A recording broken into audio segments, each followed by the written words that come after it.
जोहार झारखंड। नमस्कार साथियों, मुझे आशा है कि आप लोग सभी कुशल मंगल होंगे और अपनी फैमिली का अच्छे से ध्यान रख रहे होंगे। यह कहानी है उस दौर की जब पूरी दुनिया युद्ध की आग में जल रही थी।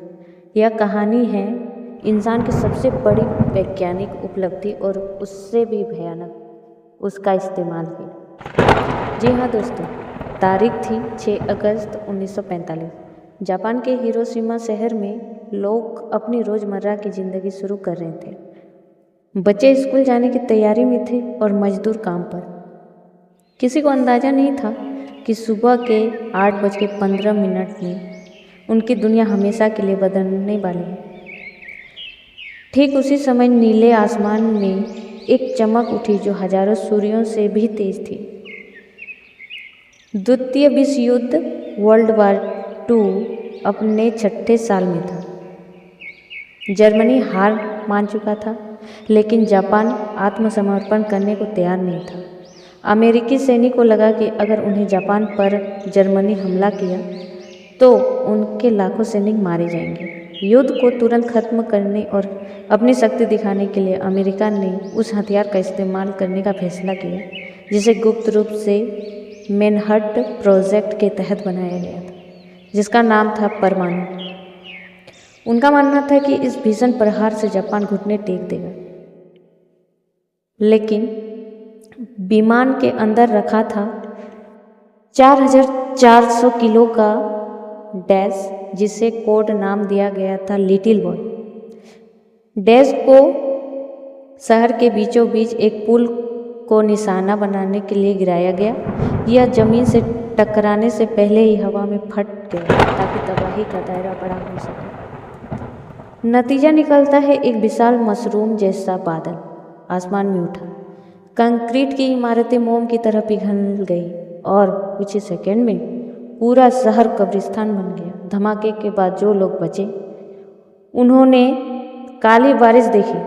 प्यास से तड़पते लोगों ने जब पानी पीना चाहा तो आसमान से जहरीली काली बूंदें गिरी, जिसमें रेडियोधर्मी राख धूल बन गई थी। इस घटना के 3 दिन बाद नागासाकी पर भी डैश गिराया गया, जिसके बाद जापान ने हार मान ली और युद्ध समाप्त हुआ। लेकिन हिरोशिमा की कहानी यह खत्म नहीं होती है। अगले कई दशकों तक वहाँ के लोगों ने अपनी हिम्मत से शहर को फिर से बसाया। आज हिरोशिमा चीख चीख कर दुनिया से एक ही बात कहता है, फिर कभी नहीं, नेवर अगेन। क्या आप इस घटना के बाद जापान के फिर से खड़े होने के पुनर्निर्माण की कहानी को जानना चाहेंगे? मुझे आशा है कि मैं पुनर्निर्माण के बारे में भी अच्छे से आप लोग को बताऊंगी। तो चलिए शुरू करते हैं। हिरोशिमा की राख से दोबारा जी उठने की कहानी है, किसी चमत्कार से कम नहीं। यह कहानी हमें सिखाती है कि इंसान का जज्बा सबसे बड़े डैश से भी कहीं ज़्यादा ताकतवर होता है। धमाके के बाद चारों तरफ सिर्फ मालवा और मौत का सन्नाटा था। दुनिया के वैज्ञानिकों ने भविष्यवाणी कर दी थी कि अगले 75 सालों तक हिरोशिमा की जमीन पर घास का एक तिनका भी नहीं उगेगा। रेडियोधर्मी विकिरण रेडिएशन जिसको बोलते हैं, इतना घातक था कि लोगों को लगा यह शहर अब हमेशा के लिए खत्म हो गया है। लेकिन हिरोशिमा के लोगों, जिन्हें जापानी भाषा में हिबाकुशा कहा जाता है, ने हार मानने से इनकार कर दिया। उन्होंने ओलेंडर का फूल तबाही के कुछ ही महीनों बाद जब सर्दी खत्म हुई और वसंत आया तो मलबे के बीच से एक छोटा सा लाल फूल निकला। यह ओलेंडर मतलब कनेर का फूल था। इसे नन्हे से फूल ने पूरी दुनिया को झूठा साबित कर दिया। इसे देखकर लोगों की आंखों में आंसू आ गए। यह संदेश था कि जीवन वापस लौट रहा है। आज भी ओलेंडर हिरोशिमा का आधिकारिक फूल है।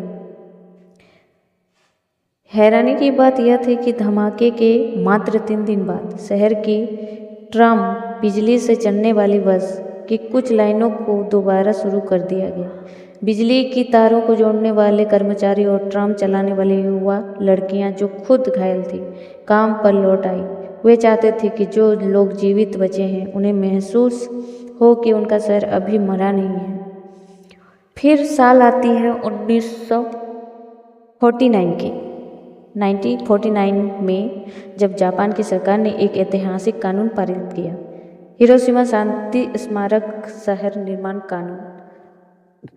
अब मकसद सिर्फ शहर बसाना नहीं था, बल्कि इसे दुनिया के लिए शांति का प्रतीक बनाना था।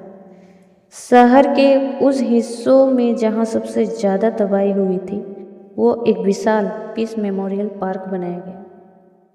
पार्क में एक मशाल जलाई गई जो आज भी चल रही है। हिरोशिमा के लोगों ने कसम खाई कि यह लो तब तक जलती रहेगी जब तक दुनिया से आखिरी परमाणु डैश खत्म ना हो जाता।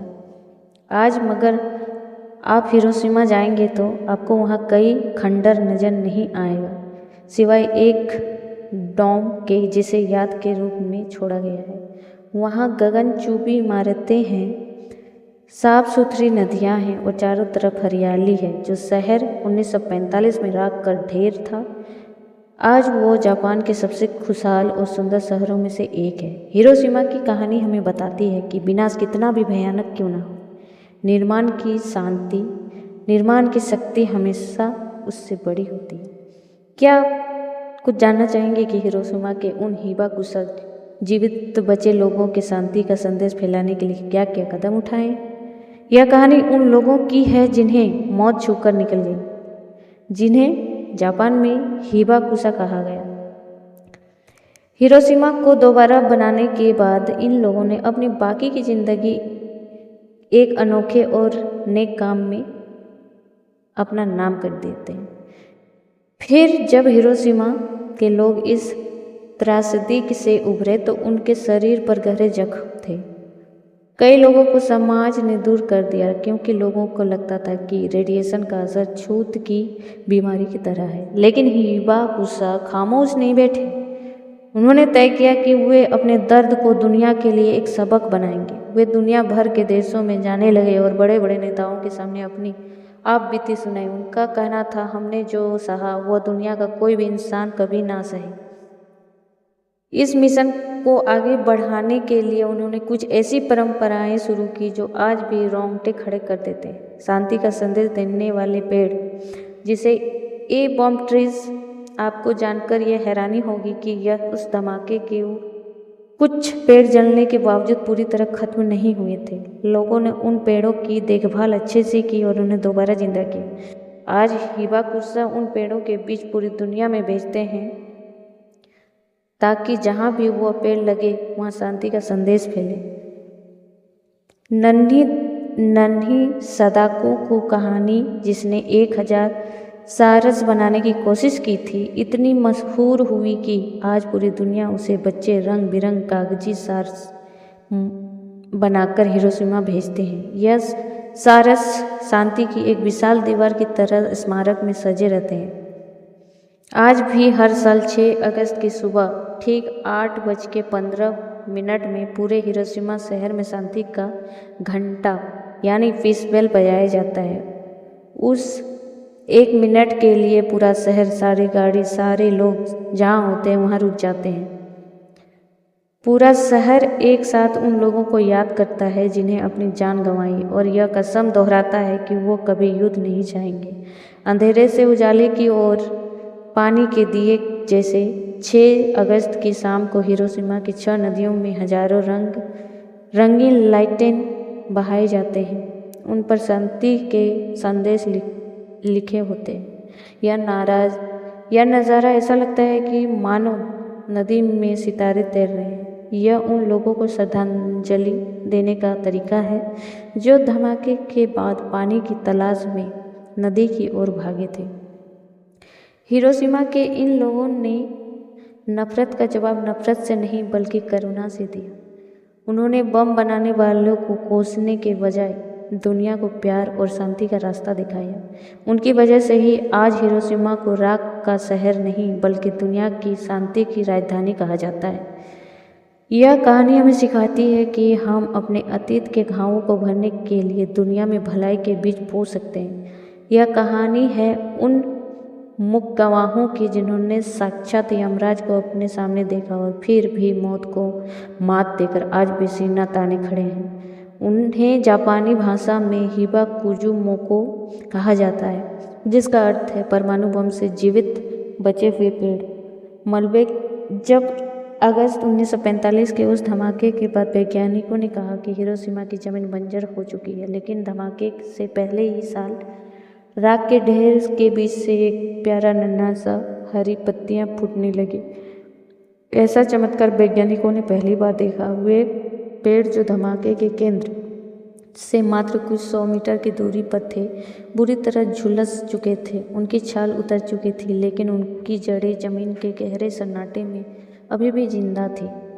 इन जीवित पेड़ों में सबसे प्रसिद्ध जिंगो का पेड़ यह प्राचीन मंदिर के पास खड़ा था। बम की तपिश ने मंदिर को राख कर दिया, पेड़ की शाखाएं जला दी, लेकिन पेड़ नहीं मरा। जब शहर को दोबारा बसाया गया तो वह पेड़ सड़क के बीच में आ गया था, लेकिन हिरोशिमा के लोगों ने उसे काटने के बजाय सड़क का नक्शा ही बदल दिया। आज उस पेड़ के चारों ओर एक सीढ़ीनुमा ढांचा बनाया गया है, जहां लोग आकर प्रार्थना करते हैं। आज हिरोशिमा में ऐसे लगभग 160 पेड़ हैं जो उस धमाके के साथ भी जीवित बचे। शहर के लोगों ने इन पेड़ों को सिर्फ पेड़ नहीं बल्कि अपना बुजुर्ग माना है। हर जीवित बचे पेड़ पर एक खास पहचान चिन्ह लगाया गया है, जिससे पर लिखा है 1945 में यह पेड़ धमाके के केंद्र से कितनी दूर था। इन पेड़ों के बीजों और पौधों को शांति के पौधों के रूप में दुनिया भर में स्कूलों और पार्कों पर सरकार को भेजा जाता है। कल्पना कीजिए कि यह पेड़ आज भी अपनी झुलसी हुई छाल के साथ खड़े हैं। वे हमें याद दिलाते हैं कि अगर हमें प्यार और देखभाल दें तो प्रकृति विनाश के सबसे गहरे घावों को भी भर सकती है। जब जापान के बच्चे इन पेड़ों को देखते हैं तो वे सिर्फ इतिहास नहीं पढ़ते, बल्कि वे जीवन की जिजाबिशा यानी सर्वाइवल इंस्टिंक्ट को महसूस करते हैं, जिसे हिरोशिमा को दोबारा खड़ा किया। हिरोशिमा की इस यात्रा विनाश से शुरू होकर शांति को हरियाली तक पहुंचाती है। मुझे आशा है कि मेरे द्वारा दी गई जानकारी हद तक सही है। हो सकता है कि आज मैंने लड़खड़ाया है मेरी आवाज़, तो मुझे माफ़ कर दीजिएगा। Bye bye.